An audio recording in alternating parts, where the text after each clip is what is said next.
Story 1. The Missing Officer in the Tunnel.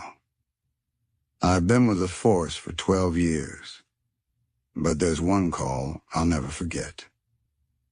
It was a foggy Tuesday night. Dispatch got a call from a frantic woman. She was hiking near an old abandoned railway tunnel and heard screaming from inside. Backup was scarce that night, so I went alone. I parked and approached the tunnel with my flashlight.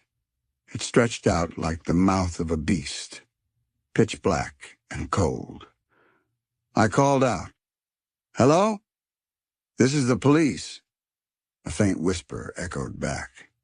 I stepped in. Each footstep echoed. 10 meters in, my radio began crackling with static, then silence. Suddenly, a figure bolted past me. I turned. Nobody there. Then I saw it. An officer's badge on the ground. I picked it up, and my blood ran cold. It belonged to Officer Daniels, who'd been reported missing 7 years ago. I ran out, heart pounding. The badge was real. We reopened the Daniels case. The tunnel is now sealed. But sometimes hikers still report hearing screams inside. Story 2, she called. 911. But she was already dead. Last year we got a 911 call from a girl whispering, "He's in the house, please hurry." We traced the call to a suburban address. I arrived with my partner in under 4 minutes. The house was silent. Door unlocked. We announced ourselves and entered. Upstairs, in the bedroom, we found a girl lying on the floor, pale, lifeless. Blood around her neck. She was gone. But here's the thing. The call came in only 3 minutes ago. We checked the phone in her hand. The call was still active. Somehow she had dialed after dying, or so we thought. Then came the real twist. The medical examiner found the girl had been dead for over 6 hours. So, who made the call? The phone company confirmed it came from that number, from that phone, at the exact time we received it. To this day, we have no explanation. Story 3. My partner wasn't who he said he was. We all trusted Officer Nolan. Friendly, smart, always the first to volunteer. But one night, while reviewing dash cam footage after a robbery, I noticed something strange. Nolan's car was already near the scene before the dispatch came in. I thought it was coincidence, until I saw more footage. Nolan was at 5 different crime scenes before any calls were made. I brought it to the chief. He brushed it off. Probably just patrolling. But I knew something was wrong. Then I caught him. Hidden in a drawer at our station was a burner phone, with texts coordinating the robberies. I confronted Nolan. His face went pale.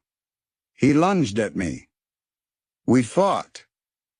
Backup arrived just in time.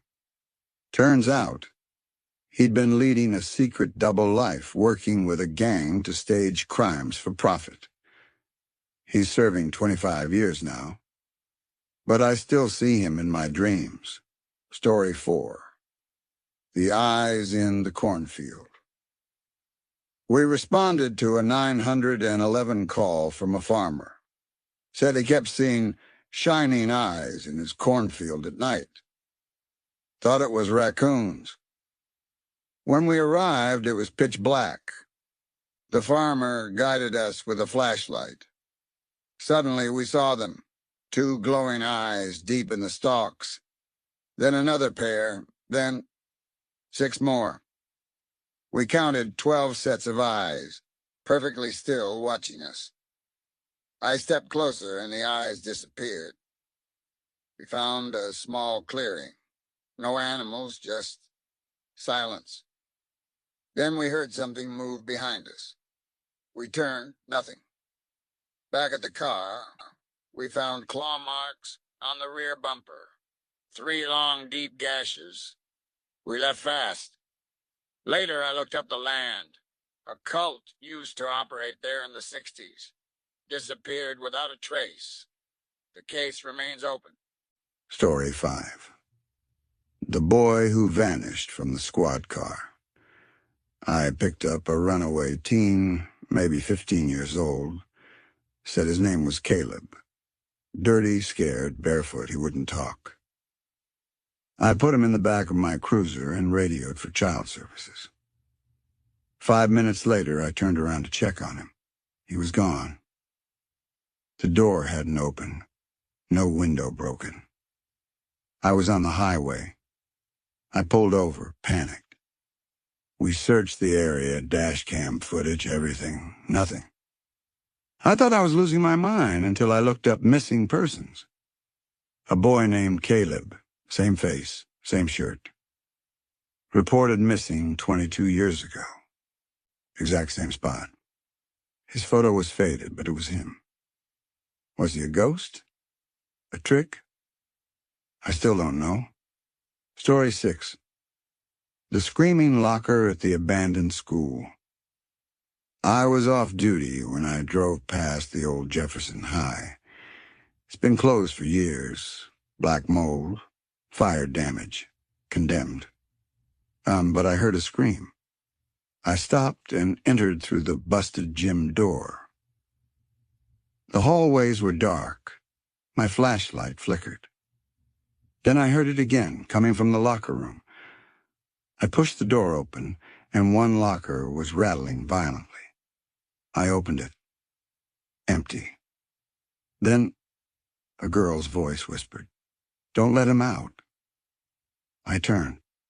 No one behind me. Just lockers. And one open door at the end of the hall, slowly closing by itself. I ran. When I reported it, they found no evidence I was there. But the locker door? It was locked shut. From the inside. Story 7. The officer who answered a call from himself. This one's hard to explain. We got a 911 call from a number registered to me. I thought it was a prank. The call was short.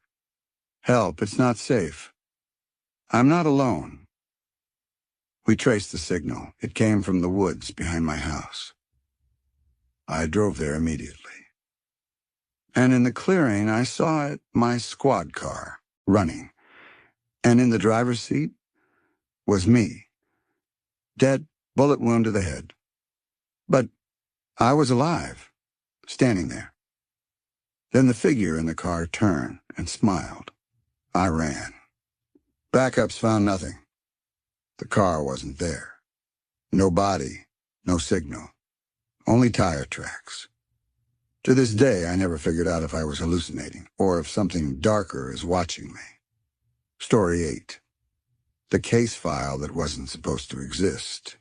During renovations, we found a sealed cabinet in the basement of the station. Old, rusted shut. We pried it open, and inside were case files dated back to the 1940s. One caught my eye. A murder in our town. Brutal. 3 victims. But there was no public record of it. No news, no files in our database.